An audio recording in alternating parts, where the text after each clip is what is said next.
Yo soy Brahim Zamora Salazar, nací aquí en la ciudad de Puebla en 1977, tengo 43 años. Desde hace 10 años fundé con otros amigos y amigas el Observatorio Ciudadano de Derechos Sexuales y Reproductivos y pues desde el 94 yo trabajo en organizaciones de la sociedad civil haciendo activismo por los derechos humanos en diferentes modalidades y etapas, ¿no?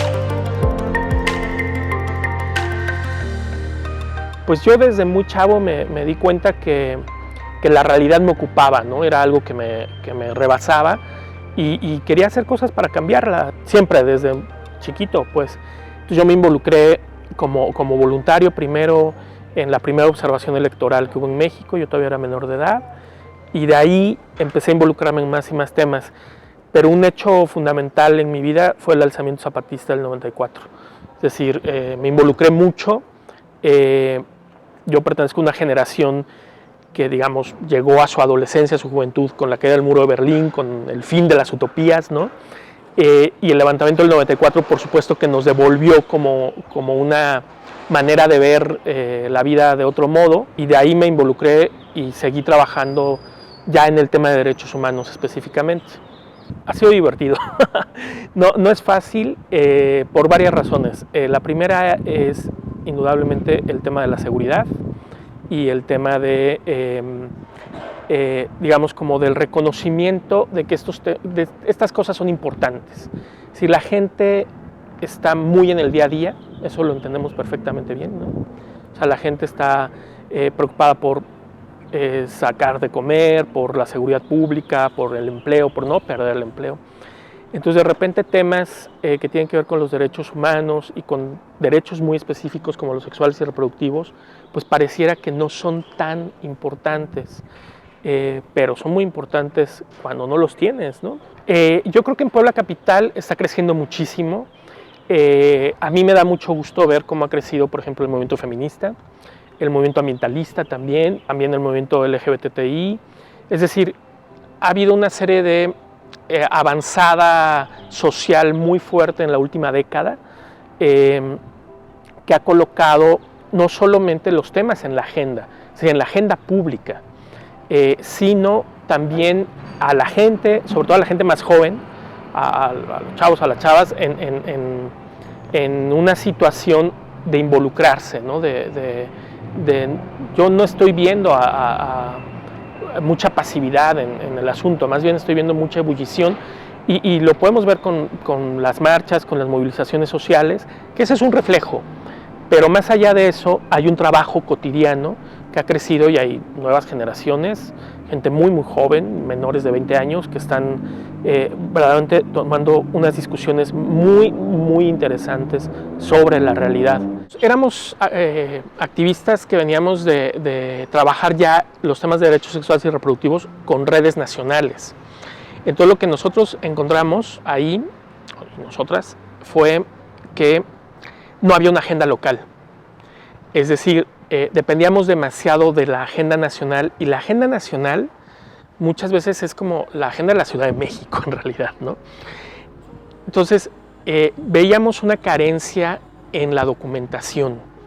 Es decir, había que observar cómo se estaban cumpliendo o violando ciertos derechos para poder documentar, y desde el principio lo tuvimos claro, para hacer incidencia política.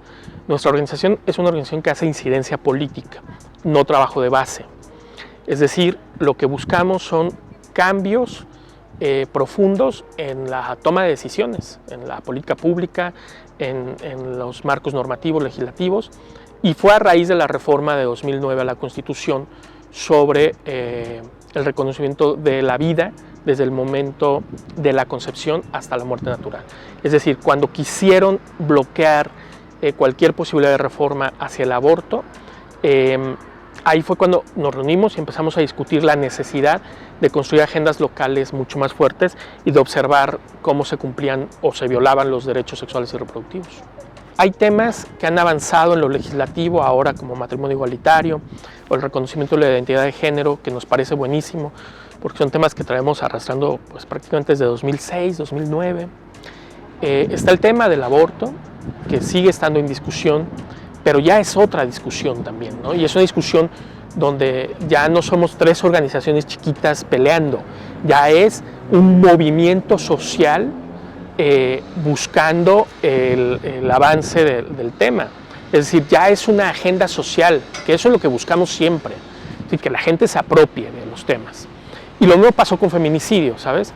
Cuando nosotros empezamos a observar el fenómeno de feminicidio a raíz de la reforma de 2012, lo que buscábamos fundamentalmente era colocar el tema en los medios, porque en los medios estaba solo en la nota roja y no observado como un fenómeno social, cultural, de alto impacto, sino como crímenes que pasaban, crímenes pasionales.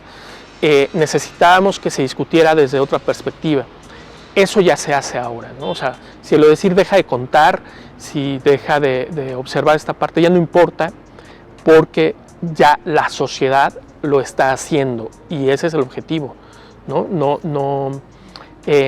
Entonces el panorama, creo que, como te decía, se ha modificado la percepción social de estos temas, ha cobrado relevancia esta agenda y las propias poblaciones se están haciendo cargo de estos temas, ¿no? O sea, es decir,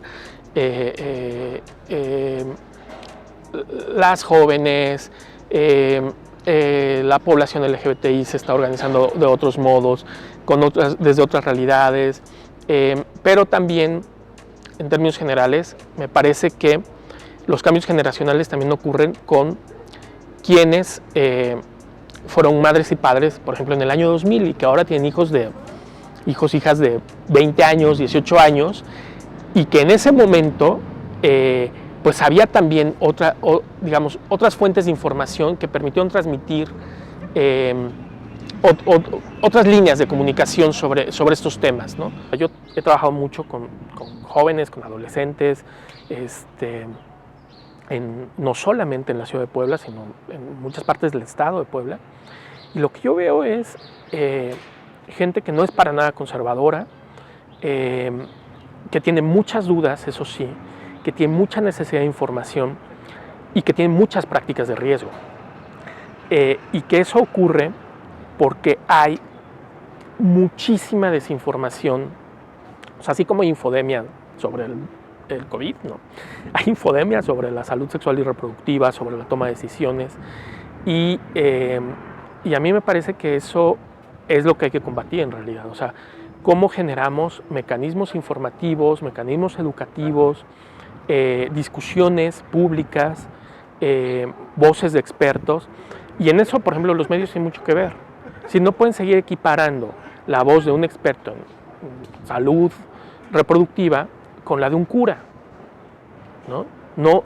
Es decir, lo que un cura o lo que un líder religioso tenga que decir sobre un tema específico, pues lo va a hacer desde un sesgo religioso, es decir, no es una autoridad para hablar de ello, ¿no?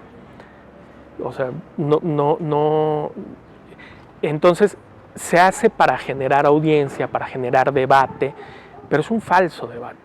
Entonces, necesitamos más bien que, digamos, diferentes actores de la sociedad asuman que su miedo no es el miedo de la sociedad, que sus temores, sus pavores no son el miedo de la mayoría, y que entre más información y mejor información tengamos, mucho más fácil va a ser reducir las brechas de desigualdad, la atención a la violencia y los problemas derivados de la salud reproductiva y de la vida sexual plena, ¿no? Eso es muy importante.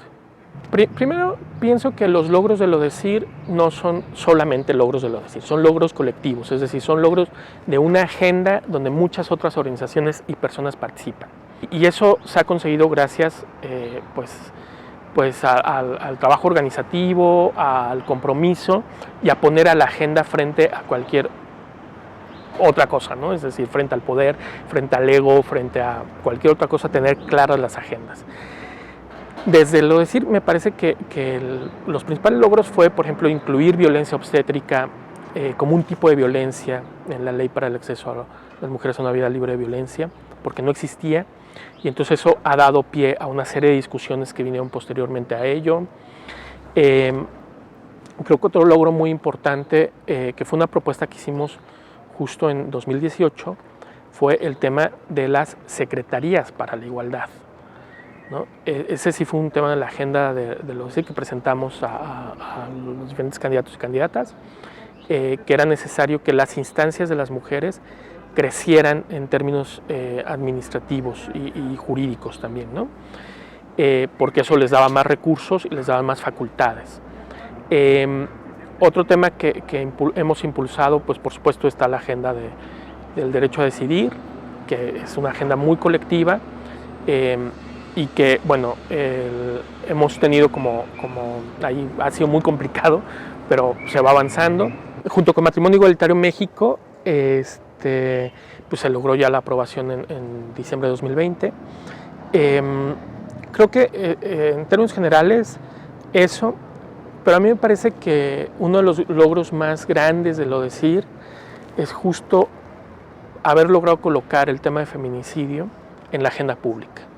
Eso sí es algo que vemos, y que hubo varios intentos antes, es decir, no fue lo decir solo, sino que el lo decir retomó una tarea que se había llevado a cabo durante 2012 y que se abandonó, que fue justo el conteo de asesinatos y muertes violentas de mujeres. Ser un ciudadano activo implica reconocer primero el ejercicio de la ciudadanía. El ejercicio de la ciudadanía no se termina ni empieza el día de la elección, ¿no?